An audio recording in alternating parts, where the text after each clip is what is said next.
اگر اجازت میں یہاں سے آغاز کروں کہ آج 10 محرم الحرام کا دن بس اب گزر گیا، جب یہ پروگرام ختم ہو رہا ہوگا تب تو اگر میں یہ پوچھوں کہ یہ سارا واقعہ جس کی تکرار کے ساتھ لوگوں نے سنا ہوگا کہ کس طرح پیش آیا اور کیا کیا ظلم کا پہاڑ تھا جو نہیں توڑا گیا آل رسول پر، اگر میں اس کو سمجھنے کے لیے اس انداز سے پوچھوں کہ ایک لمحے کو فرض کیجئے کہ اگر یہ واقعہ نہ ہوتا، امام علی مقام اس انداز سے قربانی پیش نہ کرتے، ایک لمحے کو سمجھنے کے لیے پوچھوں what would have been different اگر کربلا برپا نہ ہوئی ہوتی، یعنی کیا فرق ڈالا واقعہ کربلا نے؟ بسم اللہ الرحمن الرحیم، انا للہ و انا الیہ راجعون۔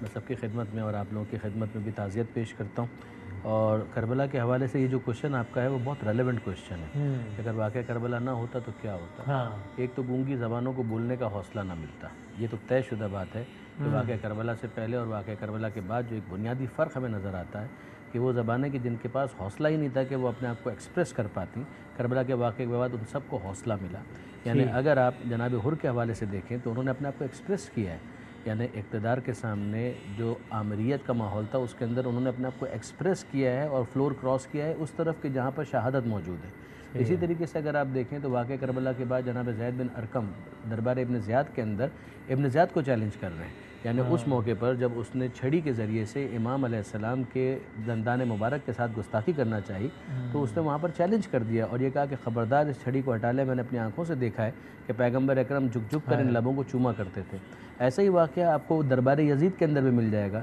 کہ جہاں پر جناب ابو برزہ اسلمی رضی اللہ تعالیٰ عنہ انہوں نے یزید کو چیلنج کیا، یہی جملے کا ہے کہ میں نے اپنے آنکھوں سے دیکھا ہے کہ پیغمبر اکرم ان لبوں کو چوما کرتے تھے۔ اس سے پہلے ان زبانوں میں بولنے کا حوصلہ نہیں تھا، مگر ہم دیکھتے ہیں کہ جیسے واقعہ کربلا ہوتا ہے تو وہ حرارت پیدا ہوتی ہے کہ جس کے نتیجے میں لوگ سوچنے سمجھنے پر مجبور ہوتے ہیں اور جو وہ سوچ رہے ہوتے ہیں اس کو ایکسپریس کرنے کا حوصلہ ان کے اندر پیدا ہوتا ہے۔ مجھے ہمیشہ واقعہ کربلا کے سیاق اور سباق کے اندر فرائڈ کا یہ جملہ جو انگریزی ٹرانسلیشن کے ساتھ میں نے پڑھا تھا مجھے یاد آتا ہے کہ جس میں اس نے کہا تھا کہ do you ever wonder of what you think is really what you think, کہ کیا تم نے کبھی یہ غور کیا کہ تم جو سوچتے ہو کیا واقعی وہ وہی ہے کہ جو تم سوچتے ہو؟ اور you just want yourself to think you think that so you won't have to think what you really think, یا تم صرف اس امپریشن میں رہنا چاہتے ہو کہ تم سوچتے ہو تاکہ تمہیں وہ نہ سوچنا پڑے کہ جو تم واقعی سوچ سکتے ہو۔ تو سوچنا، تخیل، حقیقت کو پرسیو کرنا، ادراک کرنا انٹلیکچولی، اور پھر اسیسمنٹ کے بعد نتیجے کو قائم کر کے اس کو ایکسپریس کرنا، یہ جو اظہار کی طاقت ہے میں تو محسوس کرتا ہوں کہ امام حسین علیہ السلام کے بہتے ہوئے خون نے وہ حرارت پیدا کی ہے کہ جس کے نتیجے میں لوگوں میں سوچنے کا بھی حوصلہ پیدا ہوا اور بولنے کا بھی حوصلہ پیدا ہوا۔ یعنی یہ کہنا بھی ٹھیک ہوگا کہ یعنی چیزیں بالکل،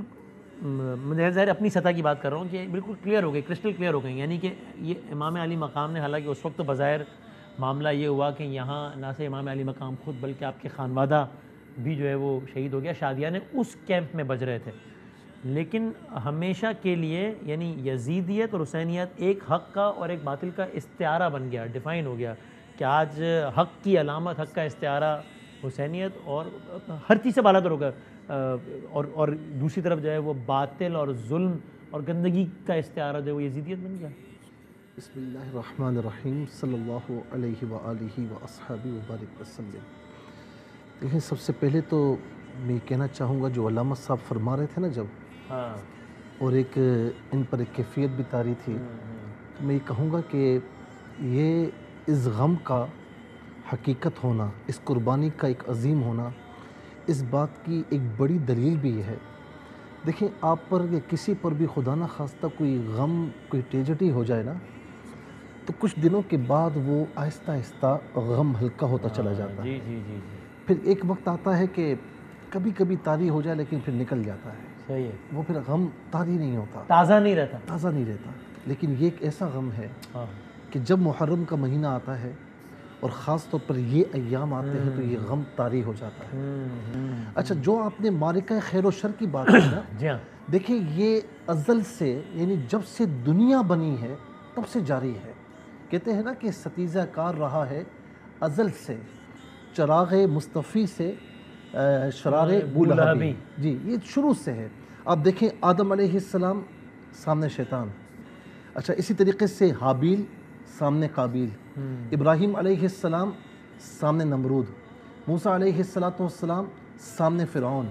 طالوت سامنے جالوت، یہ معرکہ رہا ہے. صحیح ہے. اچھا انسان کے اندر بھی یہ معرکہ ہمیشہ رہتا ہے خیر اور شر کا. صحیح ہے. فَلْهَمَهَا فُجُورَهَا وَتَقْوَاهَا. آپ ایک لمحے کہتے ہیں میں یہ نیکی کروں،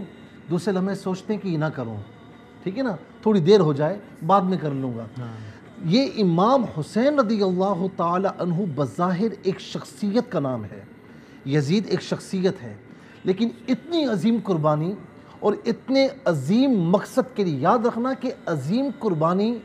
معمولی مقصد کے لیے نہیں ہوتی. جی بالکل صحیح. عظیم قربانی بڑے سے بڑے عظیم مقصد کے لیے ہوگی. صحیح. اتنی عظیم قربانی کہ جب سے آپ نے قربانی دی تو امام حسین رضی اللہ تعالی عنہ ایک کردار، ایک عظیم کردار اور وہ خیر کا کردار بن کر سامنے آئے. اور یزید حالانکہ ایک شخصیت کا نام ہے لیکن یزید کا کردار یوں سمجھ دیں کہ برائیوں کا اور خطاؤں کا یا گناہوں کا یا شر کا محور و مرکز بن کر سامنے آیا. اچھا اس کی دلیل آپ پوچھیں گے. اچھا پہلی بات تو یہ دیکھیں کہ یہ قربانی ہوئی بظاہر جہاں شادیانے بج رہے تھے جیسا آپ نے بھی فرمایا، لیکن اور جہاں پر قتل و غارت گری ہوئی ہے، جو کٹے پڑے ہیں، یہ تاریخ میں پہلی مرتبہ یہ ہوا کہ جہاں غم کی کیفیات تھی وہ جیت گئے، جہاں شرارے یعنی شادیانے بج رہے ہیں وہ ہار گئے. دوسری بات یہ ہے کہ امام حسین رضی اللہ تعالیٰ عنہ بظاہر شہید ہوئے، لیکن آج گھر گھر میں ہر مسلمان کے گھر میں باعث فخر ہوتا ہے کہ حسین نام کا کوئی بندہ موجود ہو، کوئی بچہ موجود ہو. لیکن مسلمان کے گھر میں میرے خیال میں اس واقعے کے بعد یزید نام کا کوئی بچہ کسی گھر میں موجود نہیں ہوگا. کوئی نہیں چاہے گا نسبت، کوئی نہیں چاہے گا. اور ہر ایک آج بھی مسلمان کتنا ہی دین سے دور کیوں نہ ہو، وہ یہ چاہتا ہے کہ میرا حشر حسین کے ساتھ ہو، میرا حشر کبھی یزید کے ساتھ نہ ہو. کیا کہنا ہے. واہ واہ جزاک اللہ. اور رضا زوہری صاحب اگر اس میں آپ کچھ ایڈ بھی کرنا چاہیں، اور چونکہ آج امام علی مقام کے حوالے سے ہم بات کر رہے ہیں تو ظاہر ہے آپ علماء سے ہم نے سنا کہ بھائی ان ہستیوں کا ذکر